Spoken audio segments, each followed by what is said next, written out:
നമസ്കാരം.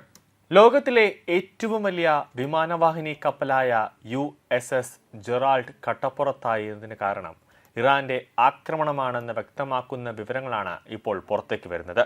ഈ വിമാനവാഹിനി കപ്പലിലുണ്ടായ തീപിടുത്തം ഇറാന്റെ മിസൈൽ ആക്രമണമേറ്റാണ് എന്ന സൂചനയും പുറത്തു വരുന്നുണ്ട്. നേരത്തെ ഇറാൻ ഇക്കാര്യം വ്യക്തമാക്കിയിരുന്നുവെങ്കിലും സാങ്കേതിക തകരാർ മൂലമുണ്ടായ തീപിടുത്തമെന്നാണ് അമേരിക്കൻ സെൻട്രൽ കമാൻഡ് വാദിച്ചിരുന്നത്. ആ വാദമാണ് ഇപ്പോൾ പൊളിഞ്ഞിരിക്കുന്നത്. USS ജെറാൾഡ് ചുരുങ്ങിയത് ഒരു വർഷത്തേക്കാണ് കമ്മീഷനിൽ നിന്നും ഇപ്പോൾ പുറത്തായിരിക്കുന്നത് എന്നാണ് അന്താരാഷ്ട്ര മാധ്യമങ്ങൾ റിപ്പോർട്ട് ചെയ്യുന്നത്. അമേരിക്കൻ നാവികസേനയിലെ ഏറ്റവും നൂതനമായ ഈ വിമാനവാഹിനി കപ്പൽ ആണവോർജത്തിലാണ് പ്രവർത്തിക്കുന്നത്.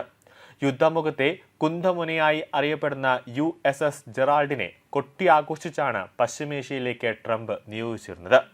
എന്നാൽ ഈ വിമാനവാഹിനി കപ്പലിനെതിരെ വ്യാപകമായ ആക്രമണമാണ് ഇറാൻ സേന നടത്തിയിരിക്കുന്നത്. ഇതിനിടെയാണ് തീപിടുത്തവും ഉണ്ടാകുന്നത്.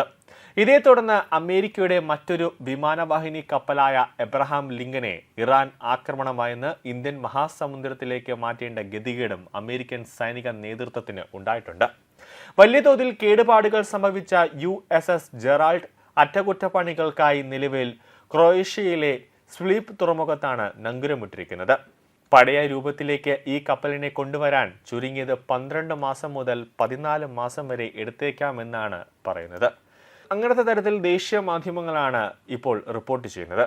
ഇതുവരെ നിർമ്മിച്ചതിൽ വെച്ച് ഏറ്റവും ചെലവേറിയ അമേരിക്കൻ യുദ്ധക്കപ്പലാണ് USS ജെറാൾഡ്.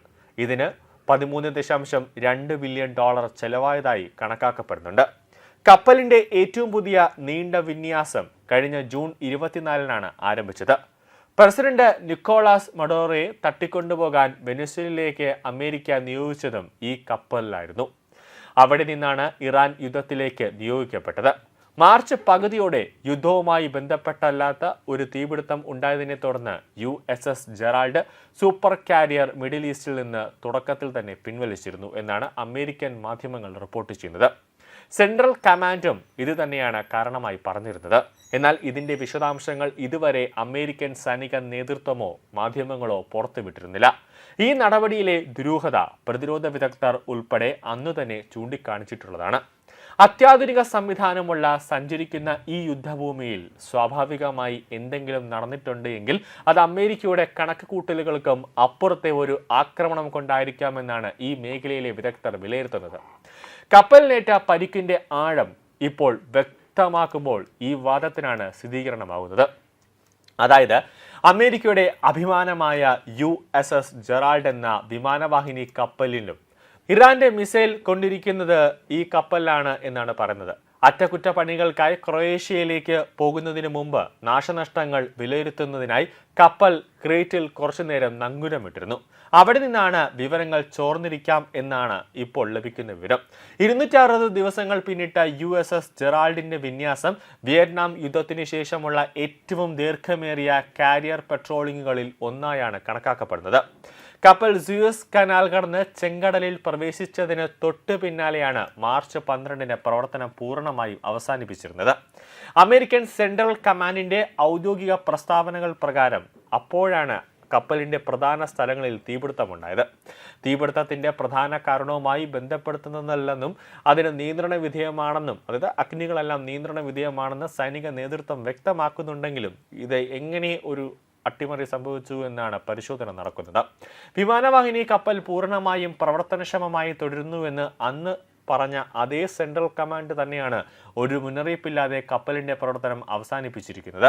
ഇറാനുമായി യുദ്ധത്തിൽ ഏർപ്പെടാൻ ഭയമുള്ള സൈനികരായിരുന്നു കപ്പലിൽ ഉണ്ടായിരുന്നത് എന്ന വിവരങ്ങളും ചില മാധ്യമങ്ങൾ പുറത്തുവരുന്നുണ്ട്. പാശ്ചാത്യ മാധ്യമ റിപ്പോർട്ട് ചെയ്യുന്നതനുസരിച്ച് ഏകദേശം 30 മണിക്കൂർ നേരത്തേക്ക് നിന്നും കത്തിയ യുദ്ധക്കപ്പലിലെത്തി അണഞ്ഞതിനു ശേഷം പോലും അമേരിക്കൻ സൈനികരിൽ ഭയം വ്യക്തമായിരുന്നു. അവരുടെ മുഖങ്ങളിൽ അവർ പേടിച്ച് വിറച്ചിരിക്കുന്നു എന്നാണ് പാശ്ചാത്യ മാധ്യമങ്ങൾ റിപ്പോർട്ട് ചെയ്യുന്നത്. സാങ്കേതിക കാരണങ്ങളാൽ മാത്രമുണ്ടായ തീപിടുത്തമായിരുന്നുവെങ്കിൽ USS ജെറാൾഡിന്റെ അത്യാധുനിക അഗ്നിശമന സംവിധാനങ്ങൾക്ക് ഈ തീ വളരെ പെട്ടെന്ന് അണയ്ക്കാൻ കഴിയുമായിരുന്നു. എന്നാൽ അങ്ങനെയല്ല സംഭവിച്ചിരുന്നത്. ഇത് തന്നെയാണ് ഇറാൻ ആക്രമണത്തിലേക്ക് വിരൽ ചൂണ്ടാനുള്ള ഒരു പ്രധാന കാരണം. വിമാനവാഹിനി കപ്പലുകളിൽ മുമ്പ് ജോലി ചെയ്ത പരിചയമുള്ള ഉന്നതരെ അടക്കം പ്രേരിപ്പിച്ചിരിക്കുന്നതും ഇതേ കാര്യങ്ങൾ തന്നെയാണ്. തീപിടുത്തത്തിൽ ഏകദേശം 4500 നാവികർ, സാങ്കേതിക ഉദ്യോഗസ്ഥർ, പൈലറ്റുമാർ എന്നിവരിൽ 600-ലധികം പേർ അവരുടെ കിടപ്പാടങ്ങൾ ഉൾപ്പെടെയാണ് നഷ്ടപ്പെട്ടിരിക്കുന്നത്. ഒടുവിൽ മേശകളിലും തറയിലും ഉറങ്ങാൻ നിർബന്ധിതരായി എന്ന അജ്ഞാത ജീവനക്കാരനെ ഉദ്ധരിച്ച് ന്യൂയോർക്ക് ടൈംസ് തന്നെ റിപ്പോർട്ട് ചെയ്യുന്നുണ്ട്.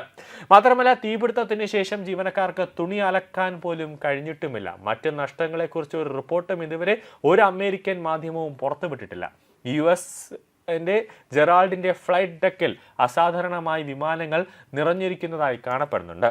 ആന്തരിക ഹാങ്കറുകളിലും വിമാനം ഉയർത്തുന്ന സംവിധാനങ്ങളിലുമുള്ള പ്രശ്നങ്ങളെ സൂചിപ്പിക്കുന്നതാണ് വിദഗ്ധർ ഇപ്പോൾ ചൂണ്ടിക്കാട്ടുന്നത്. പുറത്തുവരുന്ന റിപ്പോർട്ടുകളിൽ നിന്നും മനസ്സിലാക്കാൻ പറ്റുന്നത് ചുരുങ്ങിയത് ഒരു വർഷത്തേക്ക് ലോകത്തിലെ ഏറ്റവും വലിയ ഈ വിമാനവാഹിനി കപ്പൽ പുറം ലോകം കാണില്ല എന്നാണ്. അമേരിക്കൻ സൈനിക നേതൃത്വത്തെ സംബന്ധിച്ച് ഇതൊരു വലിയ വെല്ലുവിളി തന്നെയാണ്. ഇതോടൊപ്പം തന്നെ USS എബ്രഹാം ലിങ്കനും ഇറാന്റെ ആക്രമണത്തിൽ ചില കേടുപാടുകൾ സംഭവിച്ചതായി റിപ്പോർട്ടുകൾ പുറത്തുവരുന്നുണ്ട്. ഈ യുദ്ധക്കപ്പൽ എന്തായാലും ഇന്ത്യൻ മഹാസമുദ്രത്തിലേക്കാണ് ഇപ്പോൾ മാറ്റിയിട്ടിരിക്കുന്നത്. പഴയകാല യുദ്ധ സന്നാഹവുമായി ചെന്നാൽ പുതിയ കാലത്ത് അതൊന്നും വില പോകില്ല എന്ന സന്ദേശമാണ് ഈ യുദ്ധത്തിലൂടെ നൽകുന്നത്. കൃത്യമായ പ്രത്യാക്രമണത്തിലൂടെ അമേരിക്കയ്ക്ക് ഇറാൻ ഇപ്പോൾ നൽകി വരുന്നുണ്ട്. അതാകട്ടെ വ്യക്തവുമാണ്. അതായത് അമേരിക്കയുടെ കയ്യിലിരിക്കുന്ന പഴകിയ യുദ്ധ ഉപകരണങ്ങൾ കൊണ്ട് ഇറാന്റെ അടുത്തേക്ക് ചെന്നിട്ട് കാര്യമില്ല എന്നൊരു സന്ദേശം ഈ അമേരിക്ക-ഇറാന്റെ യുദ്ധം ലോകരാജ്യങ്ങൾക്ക് പല സന്ദേശങ്ങളും, പല വിലപിടിപ്പുള്ള സന്ദേശങ്ങളും ഈ അമേരിക്ക-ഇറാൻ യുദ്ധം ലോകരാജ്യങ്ങൾക്ക് നൽകുന്നുണ്ട്.